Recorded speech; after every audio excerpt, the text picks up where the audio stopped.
What is up, awesome people? Welcome to another coaching session. My name is Jake. I'm going to be your coach today. Let me know in the chat if you can hear my voice okay. We're going to run some tests here before we get started. Just want to make sure you can hear everything. You got my voice. Let me know in the chat. I'll wait a few seconds here.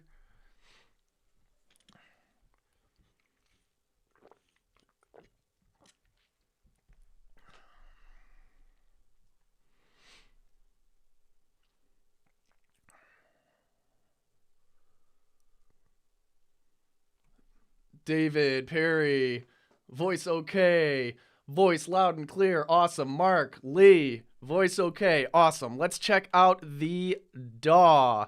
Again, let me know in the chat section that the DAW is a good volume here.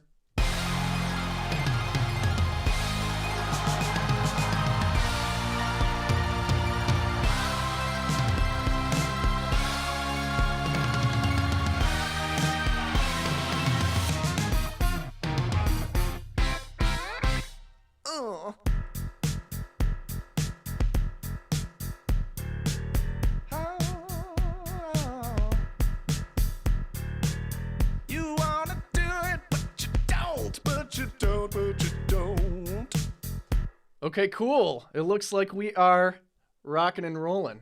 A little louder compared to the voice. Perry, we'll notch it down just a touch, okay?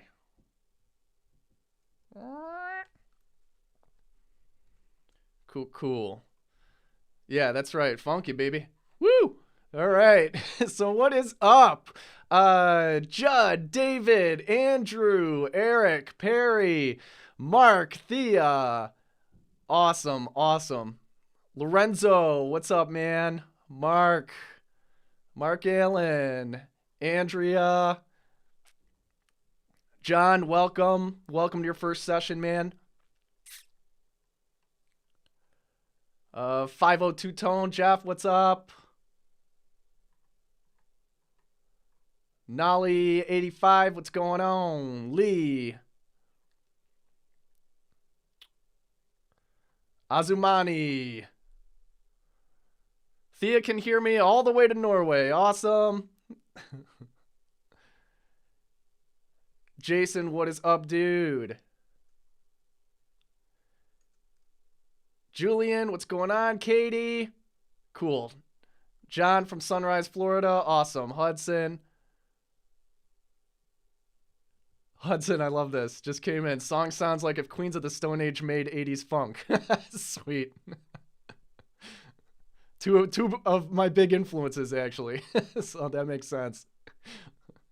Seattle. Brian, awesome. Good to see you. Britt, what's going on, man? What's up, Wild Camp? What's up, Phil? Welcome to your first session. Okay, so we are collecting questions, and this is new. This is starting last week. We're collecting questions in advance. You can fill out the question form in the weekly coaching session emails. Okay, so there's a link in there where you can submit your questions for the following coaching session. Just in case you want to have that. Let's see here. I'm gonna post it in the chat section here too. So I would recommend you bookmark this because this is how we're collecting questions from this point forward. Okay. Bam. All right. So be sure to bookmark that page. So Judd, I saw you've got a question here at the top. Can you clear up how to import reference tracks that are rights protected, like on iTunes? How do you get your tracks in? Dylan actually went over this last week's coaching session. So check out the coaching archive and watch the replay there. He goes through how to use loopback and how to capture using that loopback software. Okay, so check that out. Cool. All right, so let's dive into our first question here. What do we have? Bear with me just a moment. I'm going to pull this up. This is from Lee. How to best utilize both my mics for a song with 6 vocal parts. Okay, so here's a little bit more information on that. Lee, he's got 2 mics, an SM7B and a large diaphragm condenser. He's working on a piece that has a total of 6 vocal parts.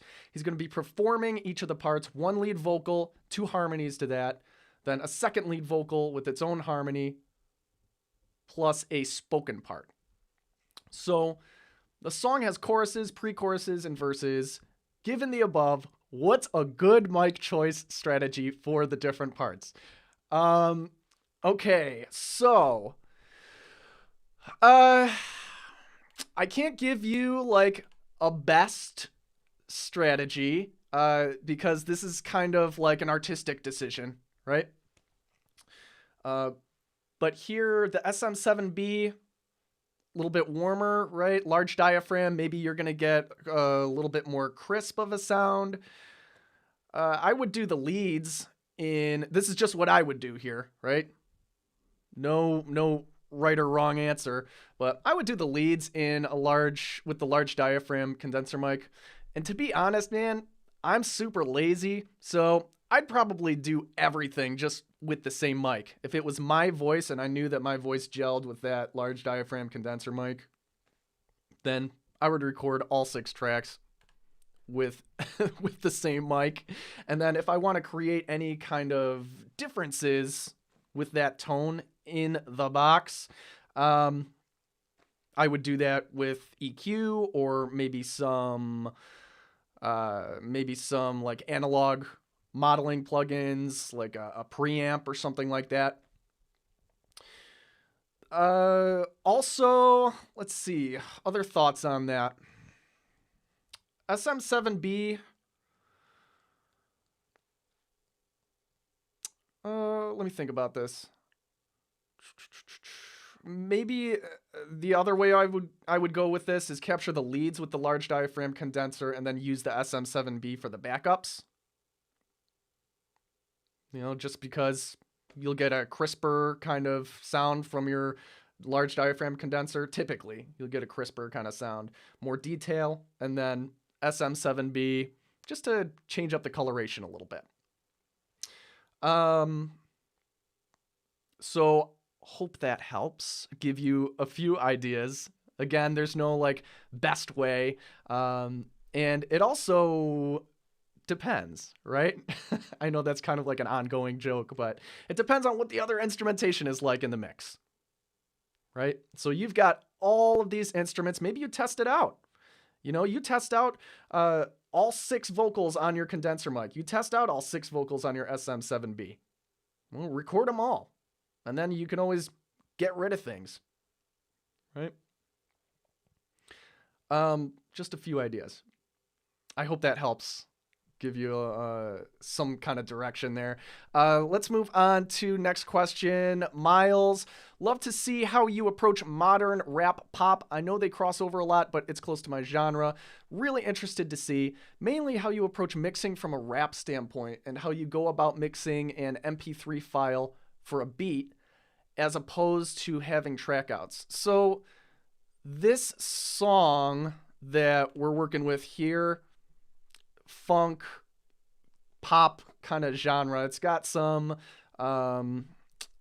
it's very groove oriented, right? So it's not a rap song, but you ask here how you go about mixing an MP3 file for a beat as opposed to having trackouts. So, I mean, that is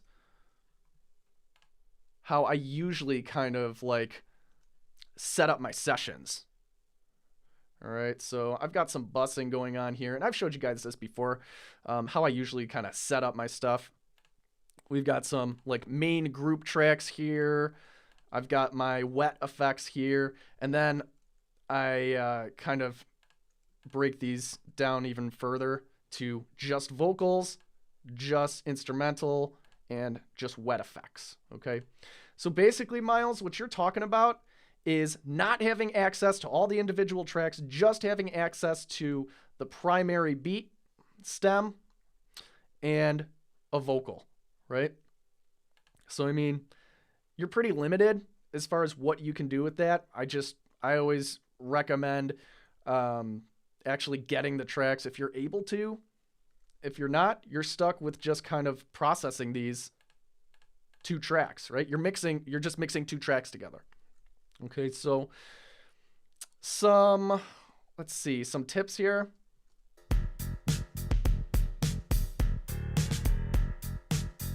Right? So let's say I was just given this beat and I was given this vocal. I'm just working with these two tracks. First I would listen and I would say, okay, what's going on with this instrumental track and what's going on with my reference track? Do you sell me out, baby? I know the truth, I'm about to air it out. Somebody who's gonna hold me down.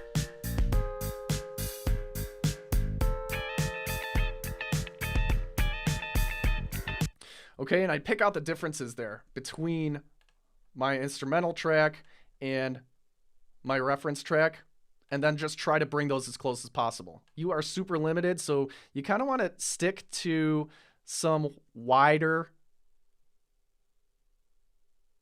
curves here. Okay, rather than like narrower curves unless you're going through fixing something. So you're talking about just overall tonal changes. Let's say this instrumental track, this needed more low end for you. Okay, you might do something like this. Let's say this instrumental track sounded muddy to you compared to your reference track. You might dip this out a little bit. And let's say this was a little warmer, right? It wasn't quite as bright as your reference track. Well, maybe you might do something like this. Okay.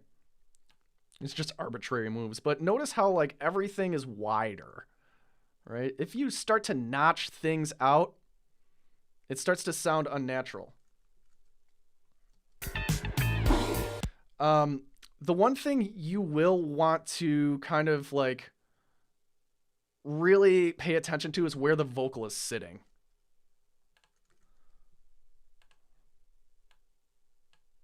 So if I'm mixing these two tracks together, come closer now, you're breaking through my... Where's the vocal coming through? I mean, we can see here where it's kind of primarily sitting, but we know that vocal clarity is kind of like in that 5K-ish range. So keep an eye on that when you're blending your vocals with your instrument track. Just gonna kind of clear this out, show what's going on here.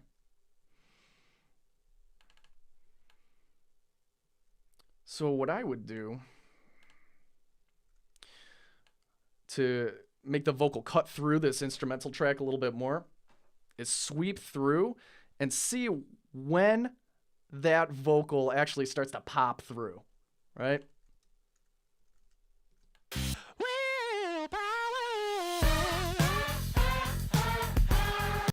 No, I can't stop myself from wanting you.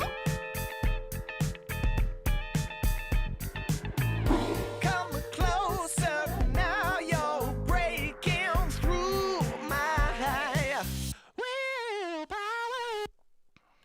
Let's go back a little bit further. But you don't.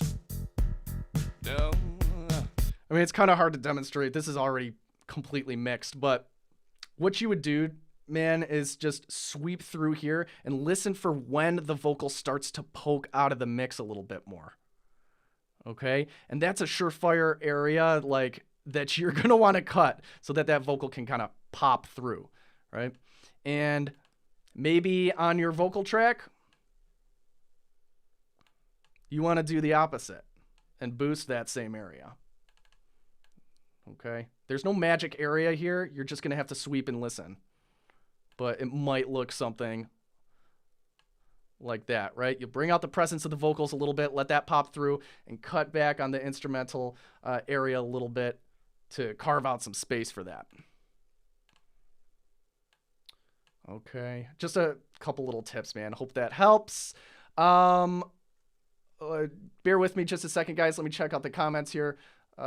Judd, yes, check that out for sure. Najim, what is up? Lee says, thanks. Good to know the comparison. Warm versus crisp. Planning to go with your second recommendation, leads versus harmonies. Good advice. Testing. Yeah, absolutely, man. Always testing. My vocal sounds best on Sonar Works 4. Okay. Edwin, what is up, dude? When I'm doing rap, I try to remove the frequencies for your rap vocals best I can. Right, from the instrumental track, yeah. 9 to 5, meaning making room for, cool. Awesome. All right. Cool. Let's move on. Next question. We are talking to Justin Reyna. What is up, Justin? When doing vocal clip gain automation, there's no difference between using a gain envelope on a continuous clip and cutting the vocal clip into smaller regions and applying gain to each region separately. Cross-fading ends of clips. In other words, it doesn't matter how you achieve uniform gain levels on the vocal as long as they're relatively consistent from lyric to lyric, right? Also, the deviation should be no more than 3 decibels. Is there a standard or relative range? Minus 18 decibels to 12 decibels, 6 decibels, or is that too much fluctuation on a vocal? This is going to be totally up to you. This is an artistic decision. I would say, I mean, let's take a second read at this. It doesn't matter how you achieve uniform gain levels on the vocal as long as they're relatively consistent from lyric to lyric. That's correct. Okay, so you're saying that instead of there's a different way to do clip gain automation, right? So here you can see I've got some clip gain automation already going on, especially over here in verse 2. So if we zoom in, you can see we've raised some volume, we've adjusted some volume or some gain here. Okay, that's one way to do it. Yes. Another way would be to add a trim plugin at the top of this channel and automate it. Right? So you can go in here and you could say gain. So instead of like chopping up this region and increasing or decreasing the volume here in the gain section, we can go and do some automation with the gain plugin. Right? Let's say we wanted this quieter. It looks like this word needs to be louder. This word can be quieter, so on and so forth, right? Now, we've got some volume adjustment or some gain adjustment going on here at the top of the track, and we're still able to move our fader around here, right? Without it jumping all over the place. Okay, so the answer to your question here is, yeah, correct. It doesn't matter how you achieve uniform gain levels. You can use, automate a trim plugin here using automation like this, or you can use this clip gain feature where we select and then we bring the waveform up or down using clip gain, this function.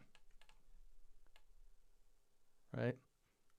That's correct. It doesn't matter which method you use, as long as your signal level is kind of hitting that sweet spot at the top of the channel. And then there's kind of like a follow-up here. As long as they're relatively consistent from lyric to lyric. Yeah, I mean, yes, use your ears for that. If there's like... if there's something that obviously jumps out of the mix at you and it sounds really unnatural, then bring it down. It might not be the same exact volume level as the word before it, but it may still sound a little bit more natural. So, so is there a standard range? No, there's no standard range. There are no strict rules or anything like that. I think, I think what you mentioned here, trying to target between 18 decibels and minus 12 decibels. I think that's an acceptable range, but it all comes down to how it actually translates in context of the mix. So just make sure to kind of, after you've done your adjustments, listen through all the way to assess and see if you need to make any further tweaks, okay? And then Chris DeFunk here, he says, once you've got levels for the main section of a song in Logic, is there a good shortcut to save volume levels, but still make it easy to adjust using the faders when you work backwards through the track? So when you set the automation, I find that Logic will click back to the setting of that automation, undoing any tweaks I might make in a section. So yeah, for that, Chris, I would use this same kind of method, right? Insert a trim plugin and use that as your main method of changing your volume levels, right? So I do that all throughout this track. Let me see if I can find an example here. I'm going to remove that. But that's a great way, Chris, to just like adjust volume levels automation-wise and still have control of your fader without it popping all over the place. So I think I've got this going on this instrumental bus here, right? Yeah. So I've got like little bumps like that happening. You can see I've got 0 decibels here. And then when the chorus comes in, I pop that whole chorus up, the instrumental section, whole chorus goes up by 1.5 decibels, then comes back down for the verse, then goes back up 1.5 decibels for the chorus, comes back down for the bridge, goes up a little bit for this breakdown section, comes down for a break, and then pops right back up, 1.5 decibels for the final chorus, right? These are really, really small moves, and you can make these adjustments with the fader if you want, but I prefer to do it with just a trim plugin. Automate it with a trim plugin just in case I need to make an overall volume change with the fader. Let's say, I don't know, the whole shebang was just a little too loud. Well, we'll take that down 1 decibel. And I don't have to worry about this bouncing around because of automation, because the automation is taking place here on the trim plugin. So that would be my suggestion for you, dude. That was good that both of those questions were kind of back to back, covering kind of the same stuff. Cool. All right, let me check the comments here, guys. See what's going on. Andrea, I saw a short vid on YouTube talking about how he constructed the beats and hook for Eminem's Kill Shot. That's cool. Perry, what is clip gain automation? I'll send you a link, Perry. Kind of going through that in a little bit more detail. Edwin, what's the difference between trim and gain plugins? Same thing. Same thing, man. I just renamed my plugin Trim. Trim plugin, gain plugin, same thing.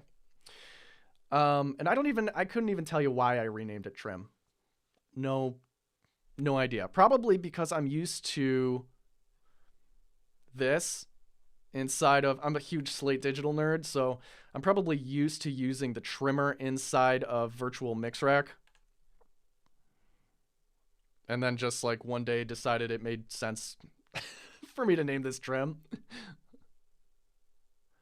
So Brian, can you demonstrate how Trim works? I use volume automation and the fader issue is a pain. Yeah, that's all. That's what I just went over. How to use the Trim or a gain plugin. Sorry, I didn't mean to confuse you guys. Trim and gain, same thing. So basically we go in here and we start automation and we come down and we say trim or gain. If you're using Logic, it would be labeled gain. You come down here, select gain, and then draw in the automation as you need to. Okay. Cool. Let's head back to question land here. Marcus, issues getting correct balance on tracks. I'm having issues with putting delay on vocals and reverb on drums. I've learned a great deal as far as enhancing the sound of instruments, but I need more help in creating more width in the tracks. More width. Okay, so let's kind of narrow in on delay on vocals. Okay, so depending on the track, you may want a short delay just to kind of like create some width.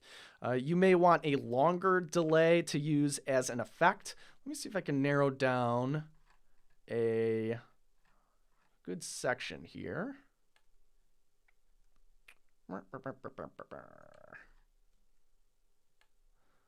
So let's just kind of cycle through here. We'll take a look at the vocals. Now, for my vocals, I have these sent to a bus. And this is just loaded with plugins. I spend a lot of time on vocals and getting the vocals right. It's actually the first thing that I work on when I open a new mix. And I'm going to pull up the chat section here, just in case I miss any kind of follow-ups. So, yeah, man. So for this particular song, to create some width, I'm sending my vocal track to an aux track. Okay. Got a little bit. This is technique that we teach in the program. Having a stereo delay on the actual lead vocal, slightly different times from the left and the right. So I've got 20 milliseconds here, 45 milliseconds here on the right. What does that sound like? I'll show you. Try to forget, but you can't, but you can't, but you can't. No, no, no. Here, let's pop that up. Try to... Oh, and of course, I've got that automated to increase and decrease the send level throughout the song. So, just for artistic reasons, I'm going to just crank this up slowly so you can hear what that sounds like. Try to forget, but you can't, but you can't, but you can't. No, no, no. All right. So that is like, that's your width right there. And that's an extreme example, right? Super aggressive example. So what I like to do when I'm just kind of like dialing this in, really helps to bring width to the vocals, kind of bring them forward a little bit more in the mix. Try to forget, but you can't, but you can't, but you can't. I start aggressive and then I roll back. Try to forget, but you can't, but you can't, but you can't. No, no, no. You get the feeling again and again and again. Till I can barely hear it, right? This is the subtleties of mixing here, right? So until you can barely hear it. So this is more of like a feel thing, right? You feel it when it's there and you miss it when it's gone. So another kind of tip, something to just like keep in mind if you're going to use this technique to bring in some width for your vocals. Try to forget, but you can't, but you can't, but you can't. Let's pop open this. Now this particular plugin has some high pass filters and low pass filters built into it. Okay, so what I like to do is roll off the lows up to about 500 hertz and bring back the highs to about 4. Okay, and I'll show you what this looks like with an EQ. So if you're just using a standard stereo delay plugin here, put an EQ in there afterwards to kind of clean things up. And it would look like something like that. Right? And this is just so I don't get like a whole bunch of buildup in my delay. Okay, and that'll kind of help to keep things from getting too muddy or too gross in this lower area. And then I'll mimic what I did with that high pass filter here on the other side. It's about to there, right? So the delay, the frequencies that are coming through, just kind of in this area here, right? In the high mids, right where it tickles your ears.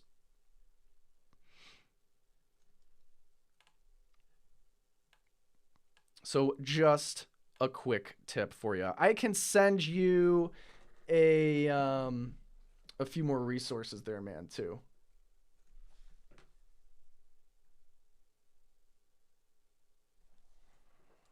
So I will follow up with you via email on that. As far as like delay width goes, this vocal mixing trick here, we've got a couple videos on that.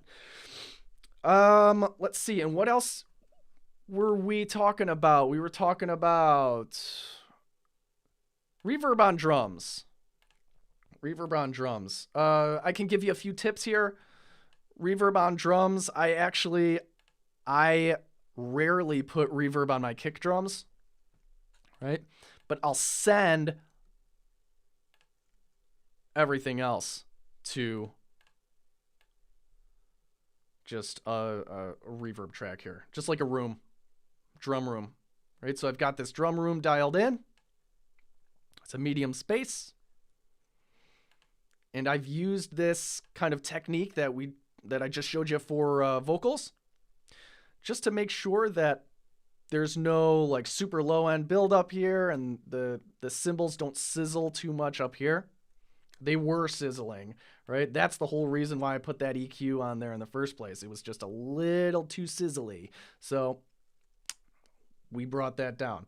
And then when we go over here to our drums, you can see we've got different send levels. Toms, I'm sending the hi-hat a little bit. I'm sending the cymbals a little bit. And I dial these in the same way that I showed you dialing in the vocals. Okay, I usually start aggressive and then I back off until I can just like barely hear it. Right. And of course, these are actually all automated.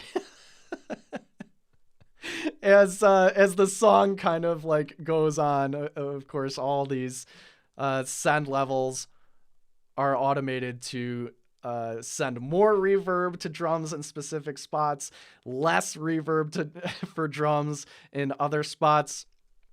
So just use the same technique, right? Do it in context with the mix.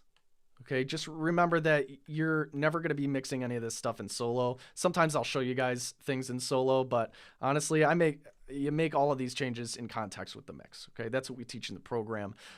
That's the best way to kind of approach this stuff because nobody's ever going to hear it in solo.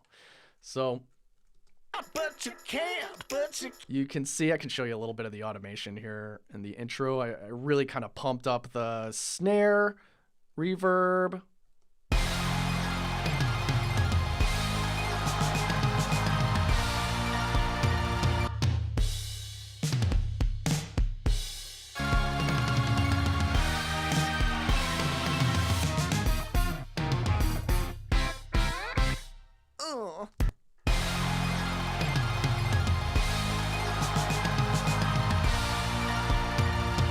Right, so the drums sound closer when the reverb's off, and they just sound bigger, much more space, much more width when everything is on.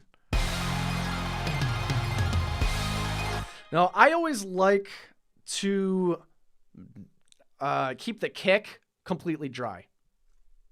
Just because I think it's like really important.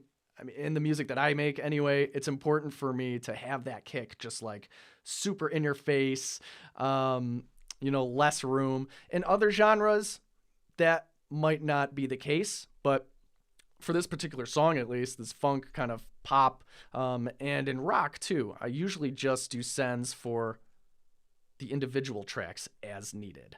Okay, rather than putting, a reverb on the whole drum bus here, rather than just sticking a reverb here, I like to have individual control of the different pieces of the kit. Okay, so I hope those tips help out. I'm going to send you some additional resources, Marcus, for applying reverb and delay. We've got some training videos there. So let's see what we got.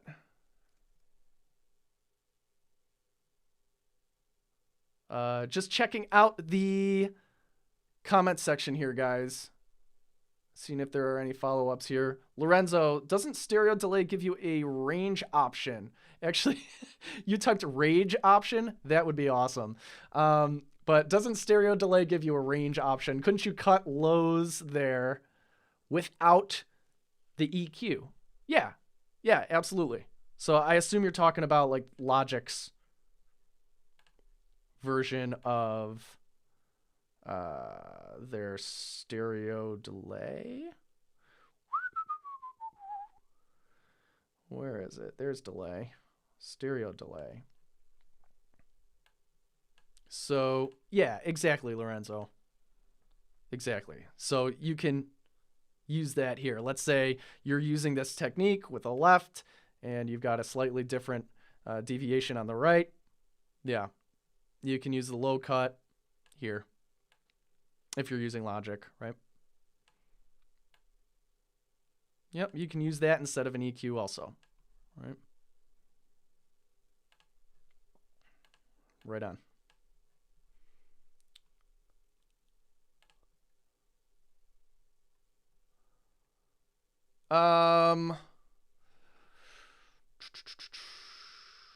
Max, shoot me an email on that. Ghost Notes on Drums, okay?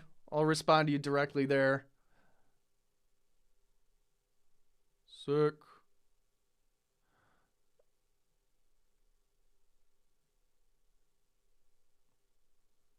Awesome. What's up, Michael? Wild Camp, kind of a follow-up to the reverb question. Would you use different types of reverb in the mix? So a vocal verb, drum verb, general verb, etc. Yeah. Yep. You can if you want.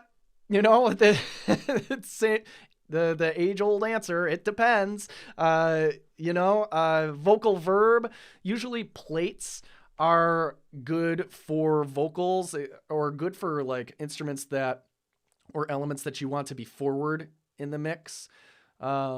Typically, drum verb, yeah, fine. You can use a different verb for your drums if you want to kind of give it a different space. That would be fine.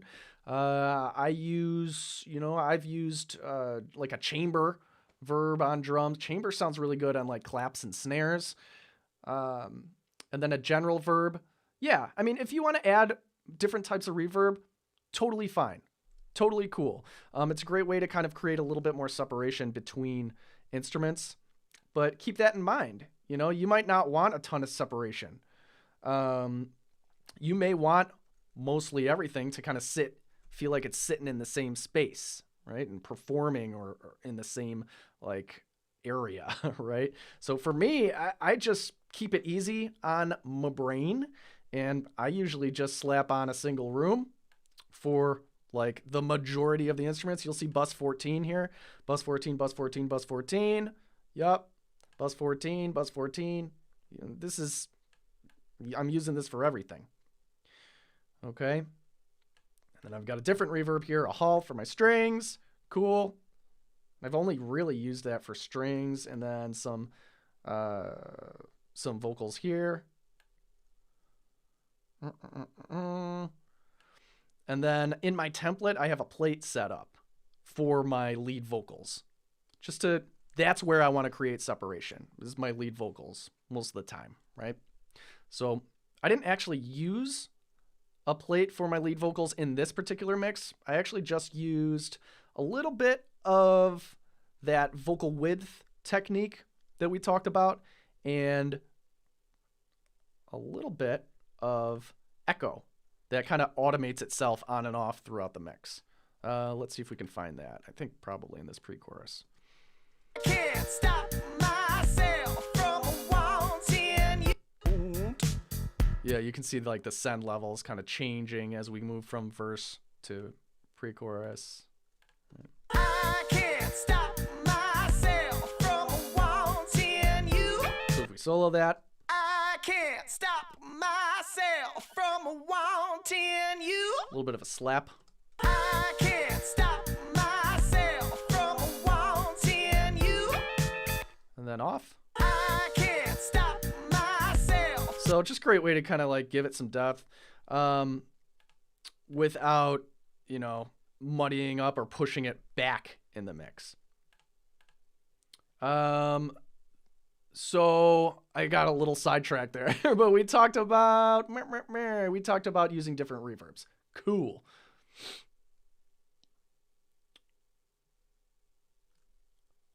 Checking on you guys here. Would you use a different type of reverbs in the mix? Yes, that's where we left off. Can you please include me on extra material links for reverb delay? Yeah, vocal reverb delay. Yeah, absolutely, man. Absolutely, Brian. I got you. John, this gives me the ammunition I need to revive my funk rock track. Yeah. All right, dude.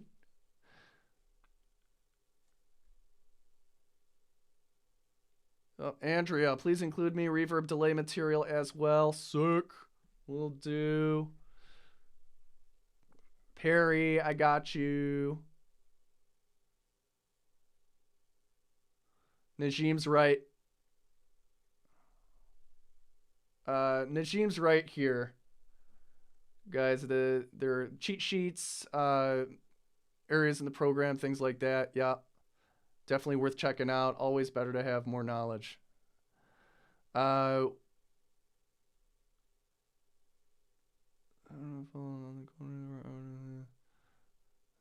Thea, got you.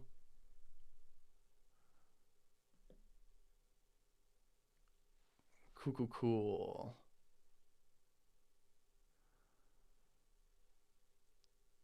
Awesome. Sweet. And David got you. All right. I'm going to go ahead and post that now.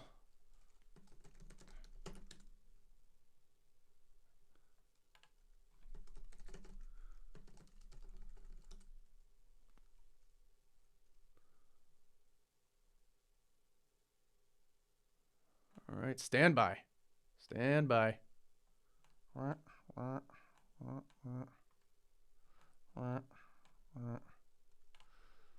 Sweet. Oh, cool.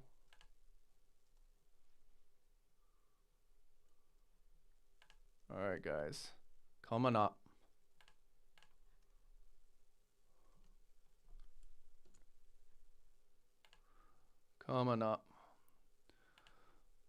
We got a vocal delay trick here. We got a vocal thickening.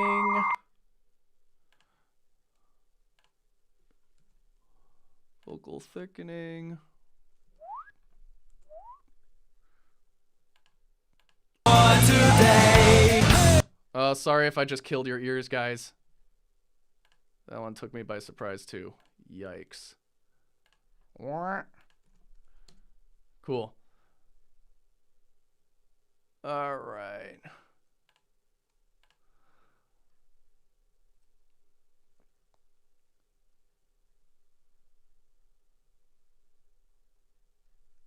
Okay. All right, guys. So we've got another question here. Let's move on. Logan, songwriting. How to make a piece of music sound as if it's a finale. So by this, I mean the final track of a storytelling album. I'm struggling to make music sound as if everything is over. And then he has a follow-up. How do I make a piece of music sound as if it's a prelude?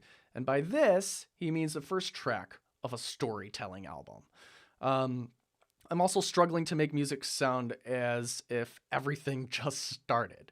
Okay, so I mean, in terms of like a long, like, oh, you're writing an album, and what's my first song? What should my first song sound like, and what should my last song sound like?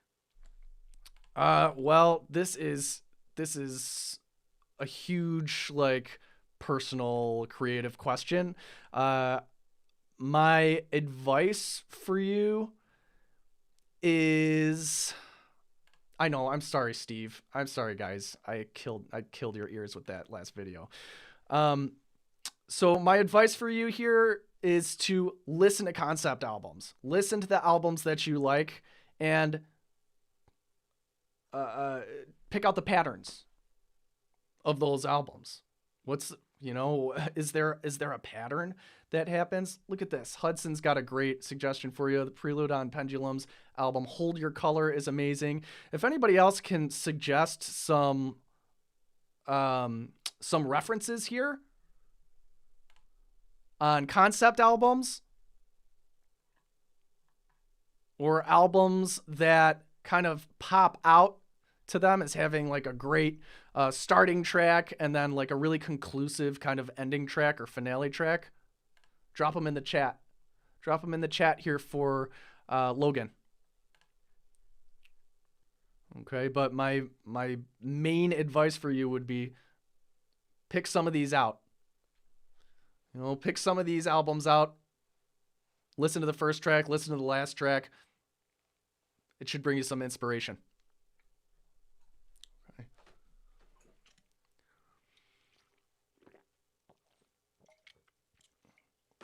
Yeah, pretty much any Dream Theater, for sure. When I think concept album, I go to like Mars Volta. A little abstract, but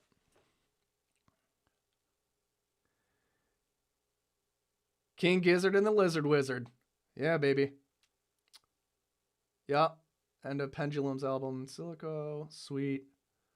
Queensryche, awesome, Lorenzo, very cool. Sgt. Pepper's, yeah, that's a great kind of like journey. I think Tool does a good job of kind of like choosing good opening tracks and closing tracks. Hudson, that was the one, Deloused in the Comatorium. That's the first one that came to my mind for sure. Awesome. Cat, I know, for real, right? Me neither. Me neither. This is the first time I thought of Mars Volta in years, actually. Nine Inch Nails, awesome. Cool, guys. So you've got a ton of resources right there, dude. Check out some of these. Rush 2112, awesome. Very cool, Mark. Sweet. Sweet. Oh, yeah. Duh. Dark Side of the Moon. Dirt. Sweet. Okay. So, Logan, check out some of those albums and then pick out some of your own. See if there are any patterns there or kind of any inspiration you can gather from that. Kat, can you please explain the difference between what I'm hearing in mono and what I'm hearing listening to only mids? I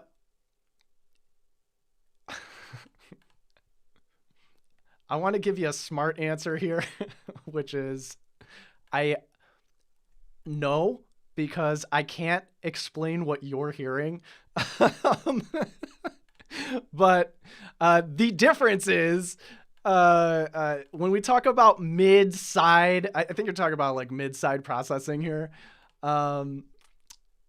Mids are considered what's coming out of both speakers, right? If what's coming out of both speakers is the exact same thing, that's what you're processing with mids, right?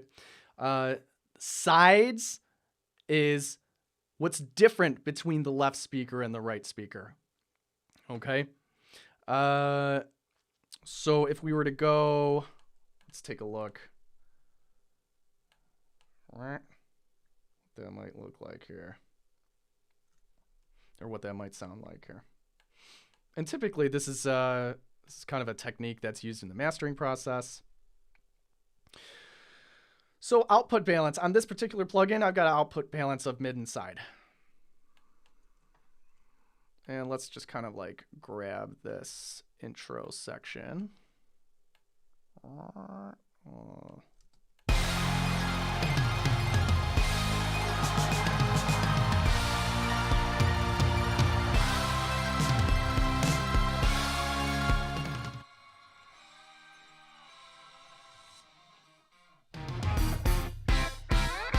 So the signal's split into, a stereo signal would be split into two signals.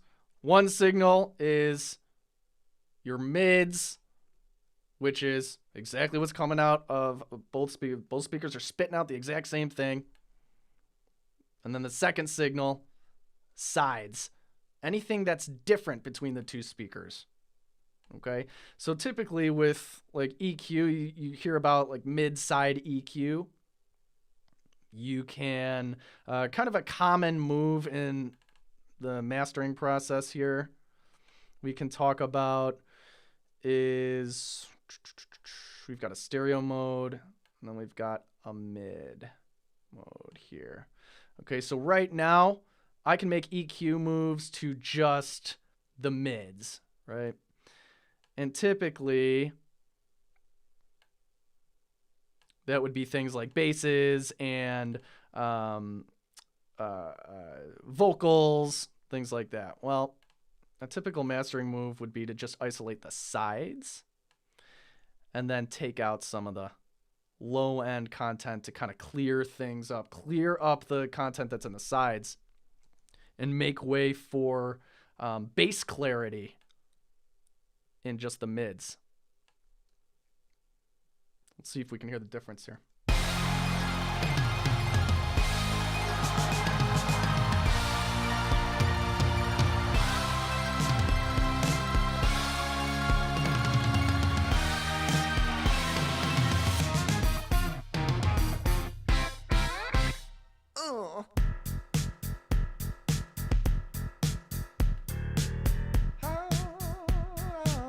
So you have the option here to just like take out anything from the sides up to wherever you want. Or maybe you want to bump up the high end for your sides.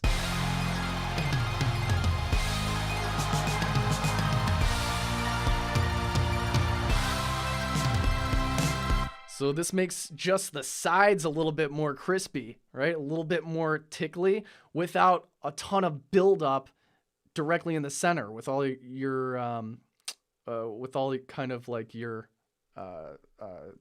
center elements. So your kicks and your basses and your lead vocals, right?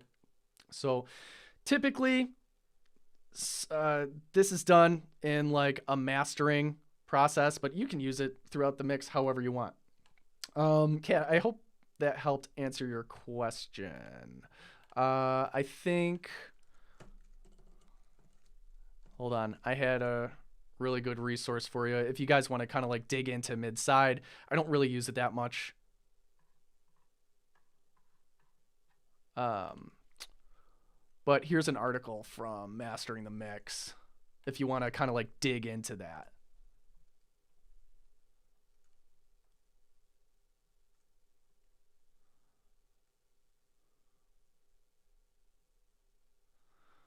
Lorenzo, is there any kind of stock or free EQ that allows you to do like mid-side processing? Yeah, I think you can do it right with Logic's stock option here. The Logic EQ. So Q couple, no, processing, right here, man. Right here, Lorenzo. So yeah, yep, and Tina. You can select under the processing area here. If you want to process in stereo, cool. If you want to process just the mids, you'd have to put one EQ on for the mids And then if you wanted to do one for the sides, you'd have to put on a separate EQ plugin for the sides. Okay? Or you can just, put one on and affect one or the other. Okay, so yeah, this is an option that you have inside of Logic. So Logic users, there you go. What else we got here? Next question. How to make a song sound less muddy? This is from Marcio. How to make a song sound less muddy. What are the causes of muddiness? And how to make a distorted guitar sound big in the mix. What are the causes of muddiness? Pretty much 300 hertz. So yeah, dude. That tends to be like the gross area, or the area that most people kind of like describe as muddy. Let's take a listen to that.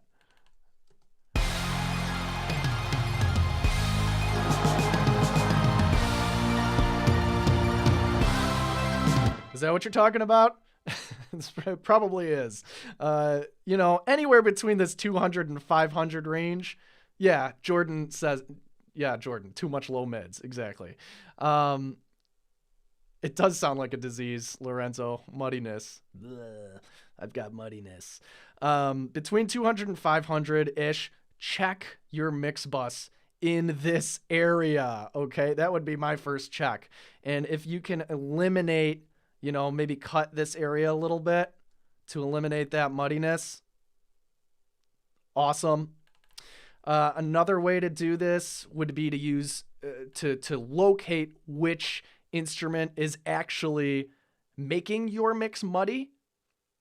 Target that instrument and cut it. Okay. We teach the mute button mixing trick. I'm just going to post that in the comments section here. We do that we teach that in the training here too, but I'll just send a link.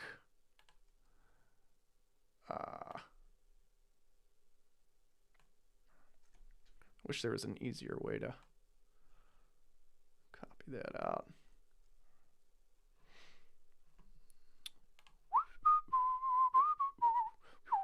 Stand by.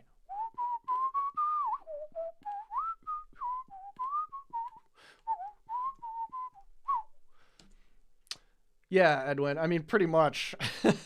Pretty much. It's like 300 hertz.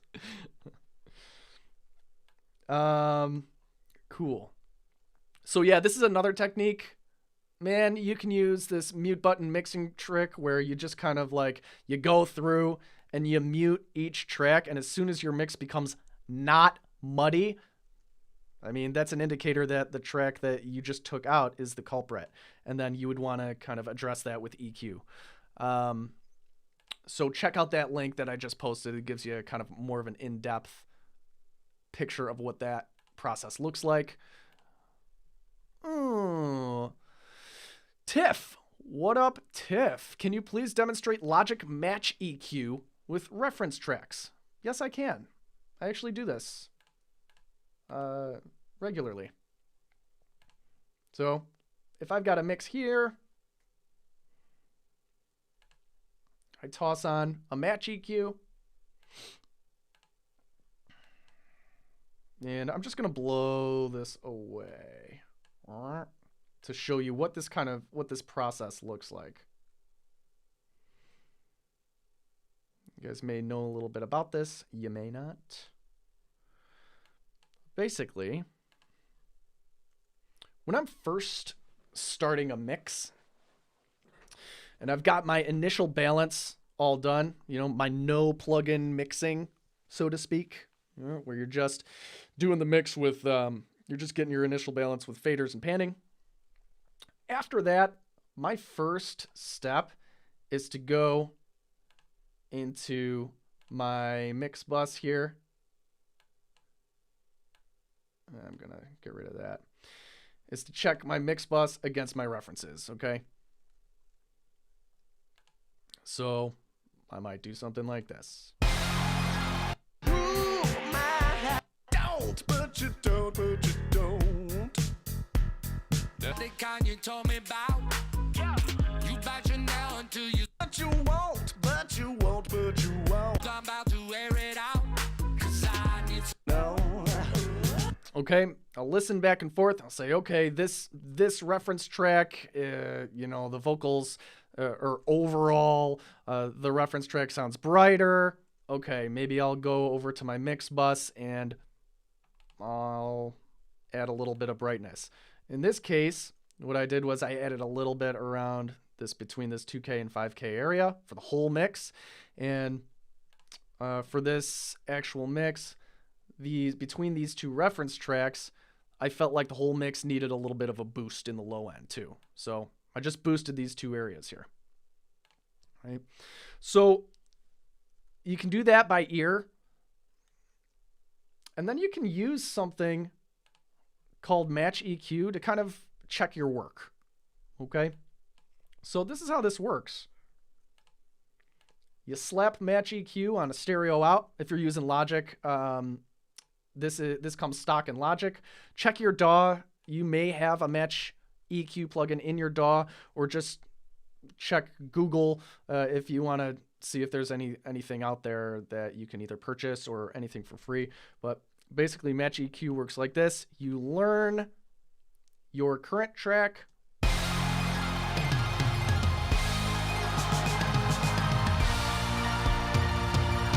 Right, you let that play for a little while, and then it figures on a curve, and then you solo your reference track, learn, let that play. I need somebody who's gonna hold me down. Always accusing me of running around. You throwing rocks in a. Okay, so now we've got a curve here on our mix bus, on our mix, and then we've got a curve here for our reference. And then over here at the end, you hit match, and you can see where the differences are. Okay, so it's suggesting that in order for my mix to be closer in frequency balance or frequency content to my reference track, I would need to make these EQ changes. All right. So from there, man, you can take this and do whatever you want with it. If you want to say, okay, I'm happy with my, you know, whatever I've done by ear, fine. That's fine, because we don't necessarily want to match exactly what our reference track is doing. This is just to kind of keep us in the ballpark, right? You're never ever going to be able to like match exactly your reference track. There's just way too many factors in play for that, right? Too many variables. So, or, you know, you could use this as your EQ if you wanted to. You can toss this over here and just use it on your mix bus. So for this particular plugin, you can smooth it out, make it a little bit more gradual. Right. I don't really use it this way. I just kind of use my ears, and then I might use Match EQ just as a check, you know, to check my work. You know, am I in the ballpark here? Yeah, fine. Am I close enough? Yeah, cool. So yeah, man, that's basically how it works. That's the skinny on Match EQ. And Mark, Alan, the difference between mix bus and stereo out. The mix bus is where we're routing all of our tracks for our mix. So everything that we're actually mixing flows to this track right here. And then we've got our reference tracks that are not being sent to this mix bus track. They get sent to this stereo out or this master track, right? So, and the reason we do that is so that we don't hit our references with any kind of processing that we put on the mix. Okay, so that when we compare, it's an apples to apples comparison, and these things aren't getting processed. Okay, so you can see this goes to the stereo out track, and our reference tracks go to the stereo out track. Right? It's just a routing technique to make sure our references don't get processed.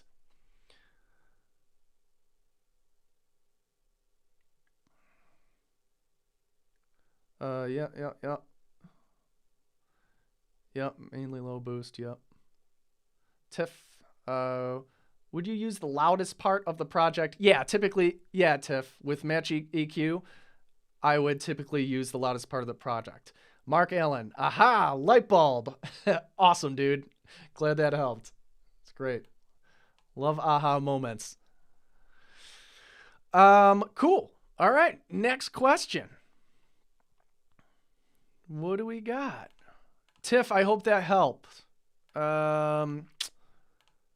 Perry had a question. Why is it called turning the threshold up on a compressor if the numbers on the dial are larger with a negative sign? I don't know, dude. I think people just say turning the threshold up, meaning I'm going to get more compression, right? Yeah, technically the numbers are going down, but I think that's just it's just the vernacular.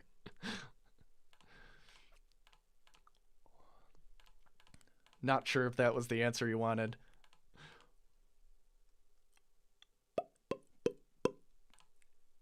And Perry's got another question here. Is automation included when you export stems from Logic Pro? I think you have the option to do that. Now, are you talking about stems? Because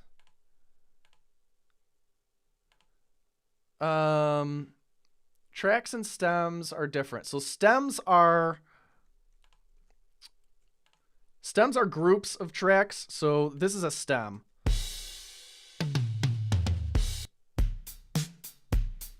Okay, if I exported this would be like my drum stem, okay? Meaning it contains all the pieces of the kit. It contains more than just a kick or more than just a snare, right? Or this is my percussion and effects stem.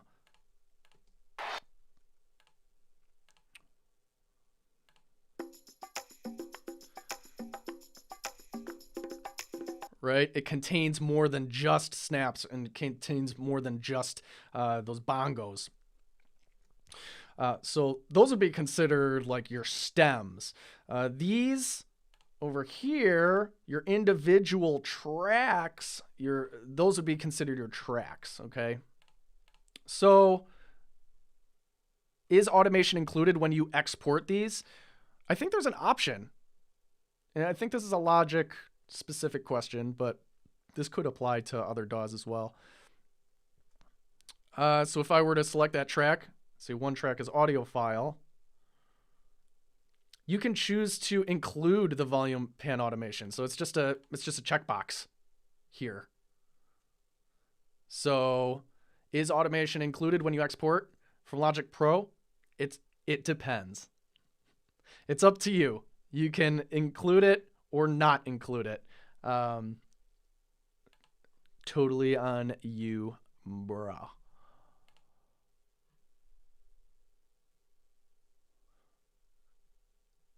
Checking on you guys here in the chat.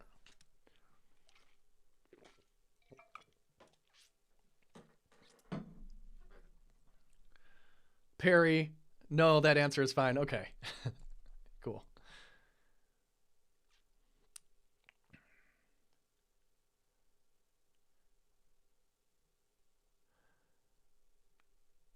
Britt, I'm not 100% on that. I haven't used Ableton in a while. Is grouping a track in Ableton the same as routing to a bus? I'm not sure, dude. You may have to YouTube that one. Yeah, I mean, as far as Lorenzo, can you copy or move one complete automation from one track to another. I mean, yeah, you can just like, let's say, I don't know, where do I have some automation? Here's some automation. You can just, should be able to, all that, Command C, and then Command V. You know, just your usual copy and paste technique there.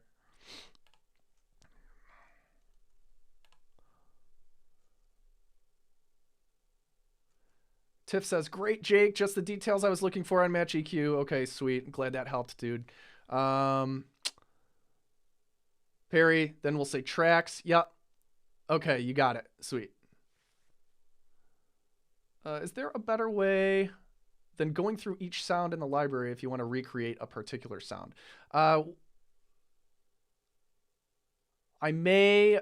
Tina, I might come back to that. Let me hit up the rest of the questions that we got in advance here.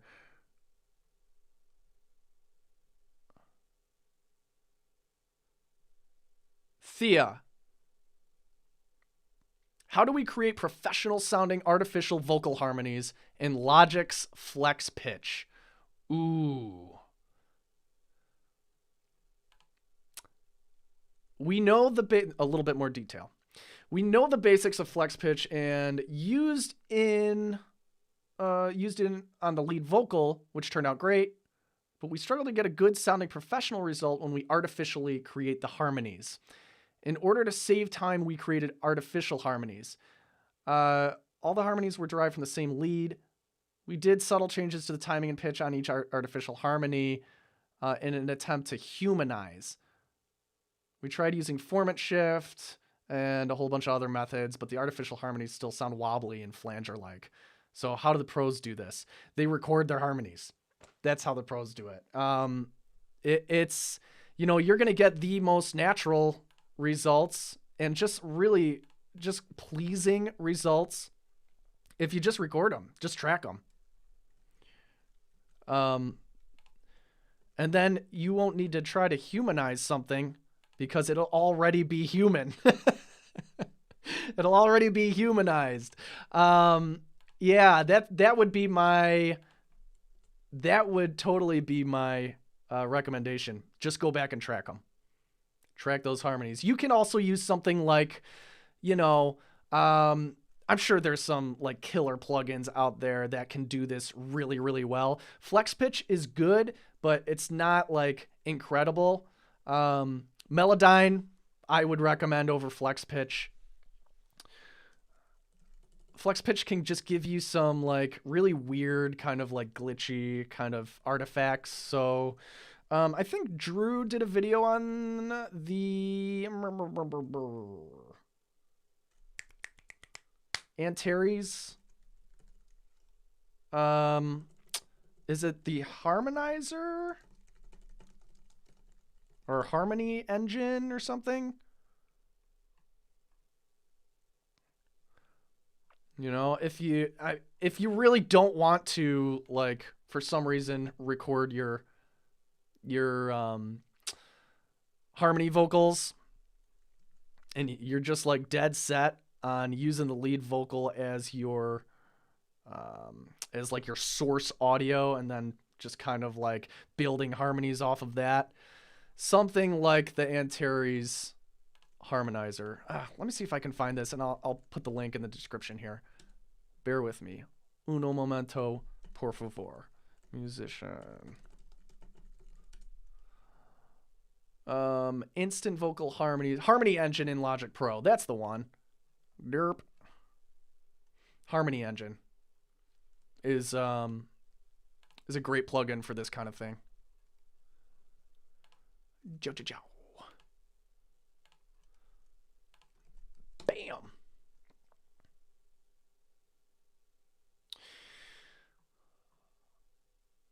James, thank you for addressing that question for Britt. Awesome.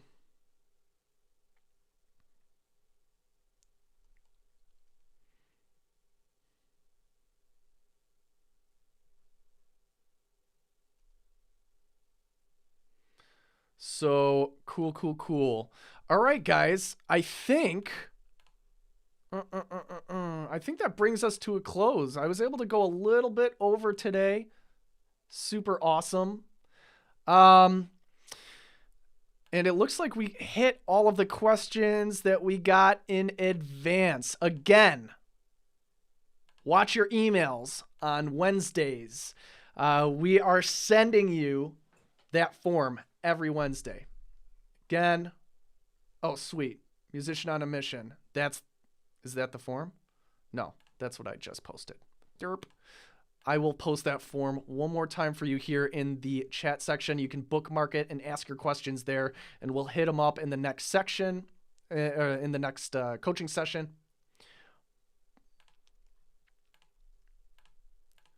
Here it comes.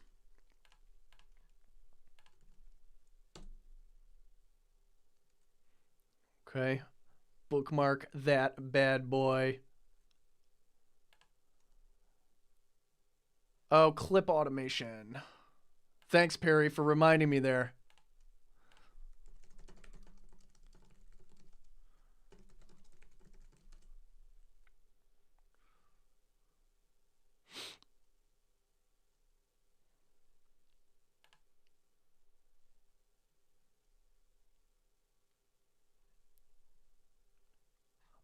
Will do. Cool. All right, guys. We are wrapped up for today. Enjoy the rest of your day. Enjoy the weekend. If you're in the States, this might be a long weekend for you. I think we got a holiday coming up here. Awesome to see you guys. As always, we'll see you in the Facebook community. We'll see you in the program. Have an awesome day.